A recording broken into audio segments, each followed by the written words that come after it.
Selamat pagi Bapak Ibu yang kekasih di dalam Tuhan Yesus Kristus.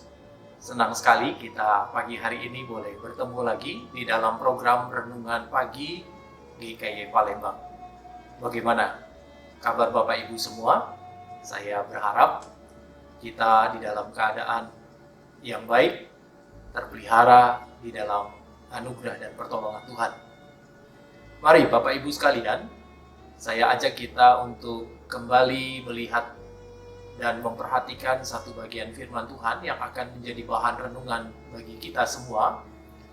Dan biarlah saya berharap juga renungan pagi hari ini boleh melandasi seluruh aktivitas kita sepanjang hari ini. Sehingga kegiatan kita bukan hanya sekedar dapat kita jalani, tetapi juga kita boleh jalaninya di dalam perkenanan Tuhan. Oleh karena itu, sebelum kita merenungkan, mari kita berdoa terlebih dahulu. Kita berdoa. Bapa di dalam kerajaan surga, terima kasih pagi hari ini Engkau izinkan kami boleh ada sebagaimana kami ada.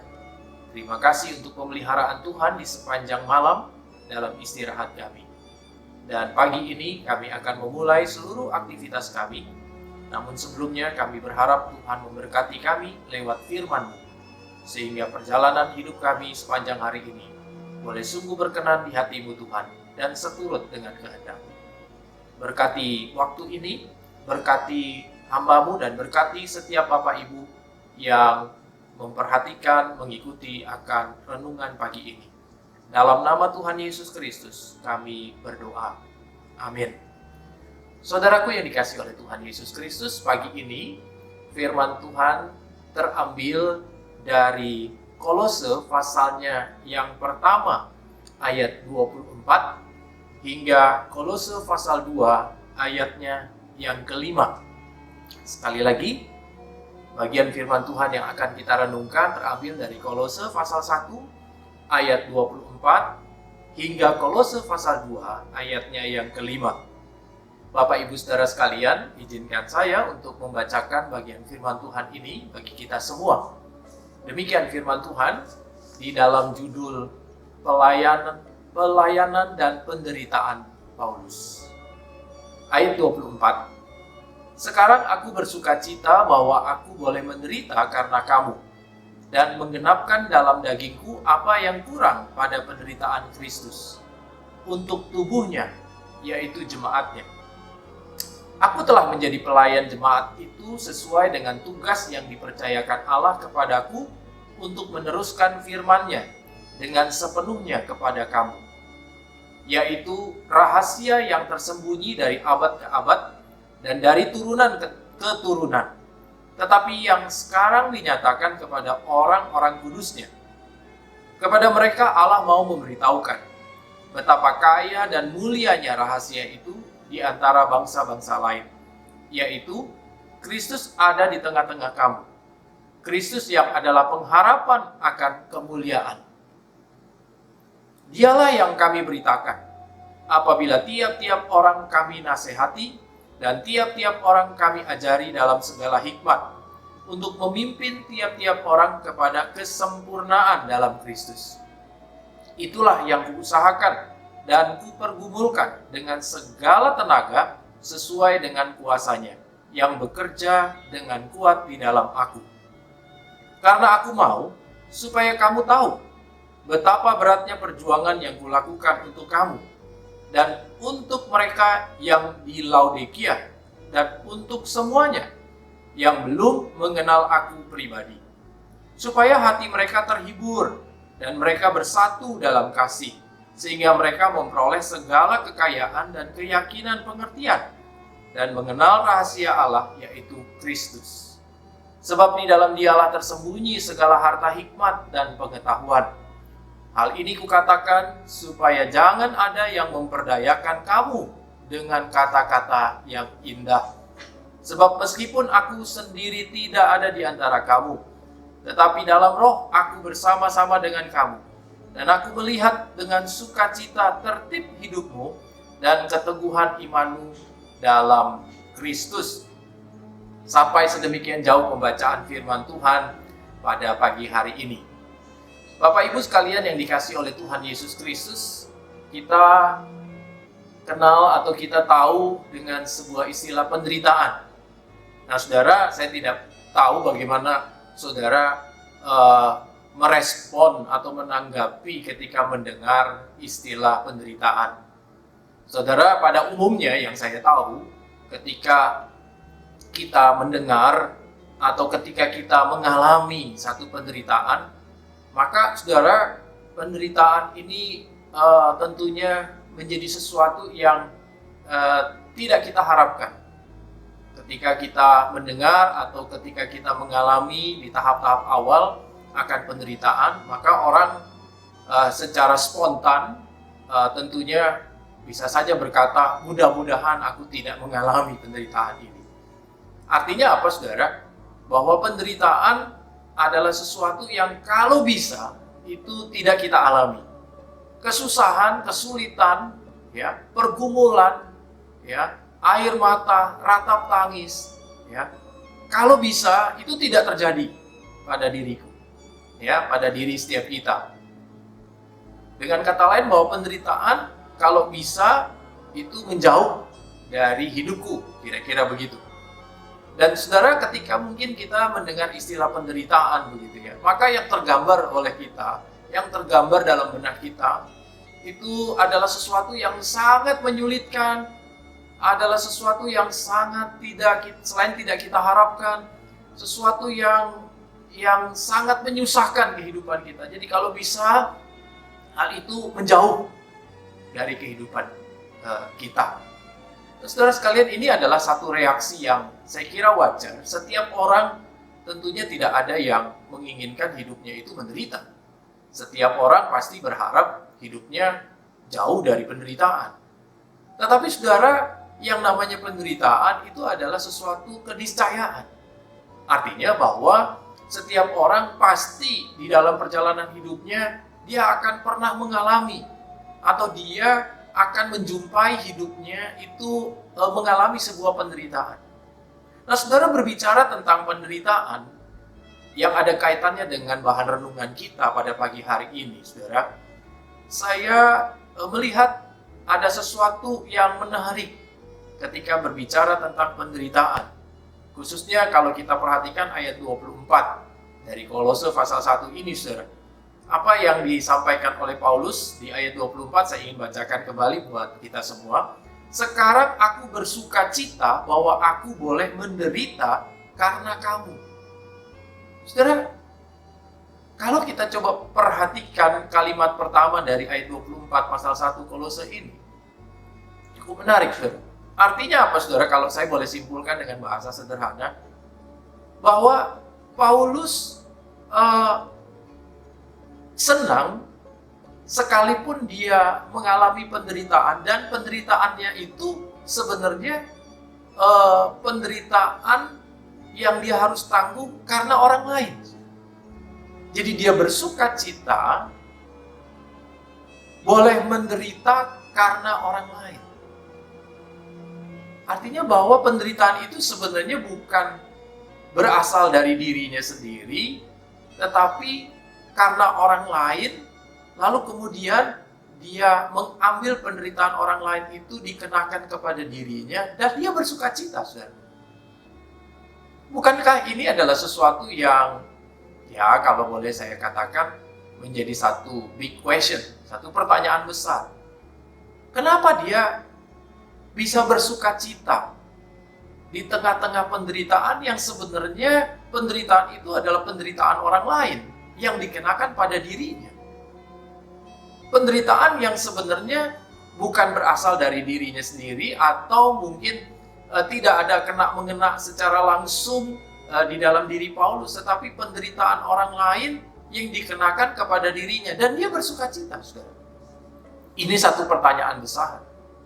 Saudara sekalian yang dikasihi oleh Tuhan Yesus Kristus, saudara, saya pernah melihat ada satu tayangan begitu ya di televisi, ya kalau saya boleh sebut begitu ya, ada satu reality show begitu, Touch the Car, saudara ya. Jadi saudara, ini adalah satu game begitu yang diadakan oleh satu perusahaan kendaraan ya otomotif. Dia ingin memberikan hadiah itu, tetapi tidak dengan gampang diberikan hadiah itu, hanya bagi orang-orang yang tangguh, orang-orang yang kuat, yang peraturan daripada perlombaan itu atau game itu adalah orang boleh memiliki kendaraan itu, tapi dengan tetap menyentuh ya. Siapa yang bisa memegang kendaraan itu cukup lama, yang tahan lama, maka setiap orang yang tahan itu dia yang akan memperoleh kendaraan itu, begitu ya. Jadi sekian puluh jam banyak orang yang ikut bisa memegang sambil berdiri, tidak ada istirahat, begitu ya, non-stop. Nah, mereka yang kuat cukup lama, mereka lah yang menjadi pemenangnya. Nah, saudara sekalian, yang menariknya memang dari sekian banyaknya orang yang ikut, pada akhirnya ada seorang yang memenangkan ya game itu. Dan hampir rata-rata saudara, mereka yang memenangkan pertandingan itu membutuhkan puluhan jam. Mereka tidak tidur ya, mereka tidak istirahat. Jadi dia tetap dalam posisi menjamah atau memegang mobil itu. Ya. Nah, saudara, memang kalau kita lihat bahwa orang-orang yang ikut serta di dalam pertandingan ini, di dalam game ini, ada satu tujuan, saudara. Ya, tujuannya tidak lain adalah mendapatkan kendaraan itu. Mereka rela menderita, mereka rela menghabiskan puluhan jam, tidak tidur, begitu ya, tidak istirahat. Ya, mereka diizinkan boleh makan, boleh minum, begitu ya, dan mungkin juga boleh ke restroom, kira-kira begitu ya. Dan tidak mungkin kan dilakukan di situ. Tetapi ada limit waktu tertentu, tidak boleh lama. Dan dia harus kembali lagi segera setelah itu, makan di situ, minum di situ, begitu ya. Kecuali untuk buang air besar atau air kecil, bisa jadi begitu ya. Nah, siapa yang bisa bertahan, dia akan mendapatkan kendaraan itu. Tujuannya satu, dari sekian banyaknya orang yang ikut, tujuannya satu, untuk mendapatkan. Mereka rela untuk menderita, saudara. Ada satu tujuan, mendapatkan kendaraan itu. Dan saudara, saya yakin orang-orang yang ikut di dalam game itu, mereka tidak menderita. Walaupun memang sebenarnya mereka itu adalah sebuah penderitaan, ya, fisik mereka, mental mereka, begitu ya. Karena kan tidak istirahat, ya, tidak tidur, gitu ya. Mereka harus berdiri berjam-jam, berpuluh-puluh jam, saudara ya. Mereka menderita. Tetapi mereka melakukannya itu dengan sukacita. Kenapa, saudara? Karena ada tujuan. Tujuan. Ada sesuatu di depan yang mereka harapkan untuk mereka bisa peroleh. Jadi penderitaan itu mereka bisa lalui dengan penuh sukacita karena ada satu tujuan. Saudara sekalian, saya berpikir demikian halnya dengan Paulus. Saudara. Paulus dikatakan di dalam kalimat pertama, aku bersukacita bahwa aku boleh menderita karena kamu. Penderitaan yang bukan berasal dari dirinya. Penderitaan yang sebenarnya orang lain tetapi dikenakan pada dirinya. Dan dia bersukacita mengalami penderitaan itu. Kenapa, saudara? Karena ada tujuan yang dia ingin capai, saudara. Ada satu tujuan yang ia ingin capai, saudara.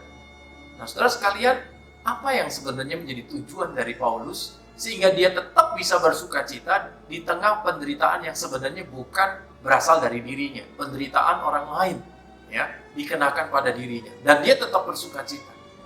Saudara, saya melihat ada 3 tujuan dari Paulus mengapa dia tetap bersukacita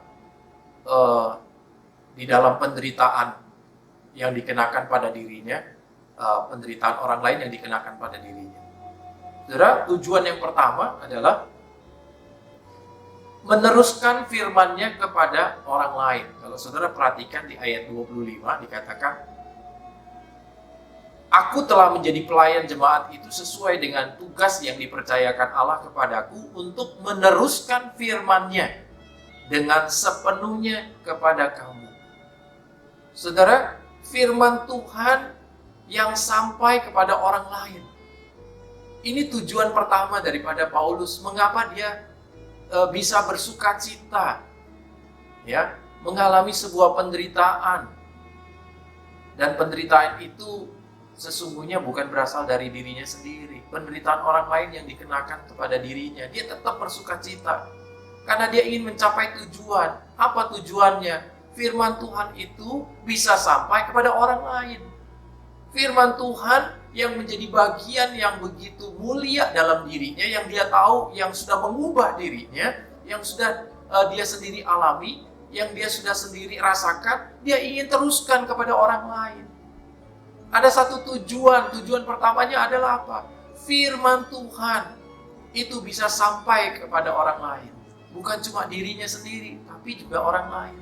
Ini tujuan pertama, saudara. Tujuan yang kedua adalah orang lain dapat mengenal Kristus dan hidup di dalam Kristus. Saudara, ayat 27 saya ingin sampaikan, bacakan buat kita. Kepada mereka Allah mau memberitahukan betapa kaya dan mulianya rahasia itu di antara bangsa-bangsa lain, yaitu Kristus ada di tengah-tengah kamu. Kristus yang adalah pengharapan akan kemuliaan. Ayat 28 saya teruskan. Dialah yang kami beritakan apabila tiap-tiap orang kami nasihati, tiap-tiap orang kami ajari dalam hikmat untuk memimpin tiap-tiap orang kepada kesempurnaan dalam Kristus. Ayat 27 dan ayat 28 menunjukkan bahwa ini ada tujuan yang kedua. Selain firman Tuhan itu sampai kepada orang lain, yang kedua adalah Kristus itu bisa dikenal oleh orang lain, dan Kristus itu boleh menjadi sumber daripada seluruh kehidupan setiap orang. Orang lain bisa mengenal Kristus dan hidup di dalam Kristus. Itu tujuan yang kedua dari Paulus. Mengapa dia tetap bisa bersuka cita sekalipun dia harus menanggung penderitaan. Dan penderitaan itu bukan sebenarnya penderitaan yang berasal dari dirinya sendiri. Dia tetap bersuka cita sekalipun dia menderita. Karena ada tujuan. Selain firman Tuhan dapat dibagikan bagi orang lain, tapi juga tujuan yang kedua, Kristus dapat dikenal, dan orang yang mengenal itu bisa hidup terus-menerus di dalam Kristus. Itu menjadi tujuan yang kedua. Tujuan yang ketiga apa, saudara? Tujuan yang ketiga adalah orang lain tidak terperdaya dengan ajaran dari guru-guru palsu, atau dengan kata lain, orang lain tidak tersesat, kira-kira begitu. Nah, saudara, berbicara tentang tersesat, memang pada waktu itu begitu ya, pada saat Paulus melayani begitu ya, di mana jemaat pada waktu itu situasinya sedang kuat tumbuh kembang satu pengajaran sesat, saudara ya, yang disebut sebagai gnostik begitu ya. Jadi ini dari istilah gnosis, pengetahuan. Tapi saudara, ini tidak ada kaitannya dengan masalah intelektual, saudara ya. Jadi ini sebenarnya ada sangkut pautnya juga dengan mistik begitu ya. Jadi satu pencerahan hasil daripada proses mistis, saudara ya. Jadi pada waktu itu di lingkungan ya, atau di orang-orang sekitar daripada jemaat yang dilayani oleh Paulus sedang marak begitu ya, praktek-praktek sinkretisme, saudara ya. Jadi mencampur adukan agama dengan hal-hal yang berbau mistik ya, yang berbau klinik, yang berbau dengan kuasa-kuasa kegelapan. Ada percampuran antara pemahaman-pemahaman agama begitu ya, dengan praktek-praktek daripada mistis, ya, praktek-praktek kuasa-kuasa kegelapan. Jadi, saudara, di sana ada asketisme, begitu ya. Bagaimana orang untuk mendapatkan kehidupan rohani, dia harus menyakiti dirinya, ya, harus menyiksa dirinya, harus pantang ini, pantang itu, begitu ya, untuk memperoleh satu pengalaman rohani yang tinggi menurut mereka ya. Jadi banyak praktek-praktek yang seperti itu. Nah, saudara, Paulus tidak mau jemaat Kolose pada waktu itu terperdaya dengan ajaran-ajaran sesat seperti itu, saudara. Dan ini menjadi satu tujuan daripada Paulus. Selain firman Tuhan, supaya bisa sampai kepada mereka, Kristus bisa dikenal, dan orang yang mengenal juga bisa terus hidup di dalam Kristus. Yang ketiga, Paulus punya tujuan agar mereka tidak diperdaya oleh ajaran sesat. Nah, saudara yang dikasihi oleh Tuhan Yesus Kristus, dari apa yang kita sudah pelajari pada pagi hari ini, saudara, kita bisa menarik satu pelajaran dari apa yang sudah dilakukan Paulus. Paulus rela menderita, sekalipun penderitaan itu bukan karena dirinya, tapi penderitaan orang lain itu yang dia kenakan kepada dirinya, dan dia tetap bersuka cita. Kenapa? Karena dia digerakkan oleh tujuan. Digerakkan oleh tujuan. Ada tujuan yang mulia, ada tujuan ilahi, ada tujuan yang jauh lebih baik, lebih indah, yang dia ingin capai buat orang-orang yang dia layani. Saudara, bukankah ini adalah sesuatu yang luar biasa? Bagaimana Paulus, karena tujuan itu bisa tercapai dengan baik, maka dia rela untuk menderita. Nah, saudara, bagaimana dengan kita hari ini? Di dalam kehidupan kita berjalan digerakkan oleh apa?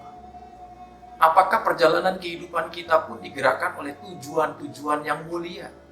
Digerakkan oleh tujuan-tujuan ilahi, tujuan-tujuan yang searah dengan kehendak Allah? Atau justru sebaliknya? Kegiatan kita, kehidupan kita, pelayanan kita, aktivitas keseharian kita, itu digerakkan di luar daripada tujuan ilahi. Memuaskan diri sendiri, memuaskan daging ini, memuaskan nafsu kita. Aktivitas kita digerakkan oleh tujuan apa? Apakah aktivitas kita sungguh-sungguh digerakkan oleh sebuah tujuan yang mulia? Tujuan yang diperkenan oleh Tuhan? Saudara, mari kita mengevaluasi diri kita, mengevaluasi kehidupan kita. Apakah hari ini seluruh aktivitas dan kehidupan kita digerakkan oleh tujuan ilahi, tujuan mulia, tujuan yang searah dengan kehendak Tuhan? Atau tujuan-tujuan yang hanya memuaskan diri kita sendiri, tujuan-tujuan yang hanya ingin memuaskan daging, memuaskan cita-cita diri saja di luar Tuhan, atau memenuhi keinginan-keinginan orang lain? Saudara, memang sesungguhnya tidak salah, tetapi saudara, kita perlu berhati-hati. Kalau memang kegiatan kita hanya didasari kepada tujuan-tujuan manusiawi saja, maka saudara, ini akan menjebak kita. Kita akan rentan sekali disusupi oleh pemahaman-pemahaman yang keliru, yang salah, yang akhirnya akan membawa kita kepada kehancuran. Tidak ada filter, tidak akan berujung kepada sebuah kemuliaan yang memberikan memberikan dorongan kepada kita untuk makin hari makin bersemangat. Kenapa? Karena mungkin saja karena tujuan-tujuan diri kita, tujuan-tujuan yang memuaskan diri kita, kepuasan diri, itu akan mendorong dan menuntut kita menuju kepada kebinasaan, kehancuran. Kalaupun ada kepuasan, ya kepuasan semu, saudara, kepuasan yang sementara. Nah, saudara sekalian, mari kita menyadari hari ini, sebelum kita beraktivitas, kita kembali mengevaluasi diri kita. Apakah kegiatan-kegiatan kita sesungguhnya kita akan lakukan untuk tujuan-tujuan yang searah dengan kehendak Tuhan, atau di luar itu? Kalau memang untuk tujuan-tujuan yang di luar kehendak Tuhan, mari kita bertobat dan kita berpaling darinya, dan kita kembali kepada tujuan yang Tuhan inginkan dalam kehidupan kita. Saya berharap, saya berdoa, Bapak Ibu sekalian, sepanjang hari ini, seluruh kegiatan kita boleh digerakkan oleh sebuah tujuan.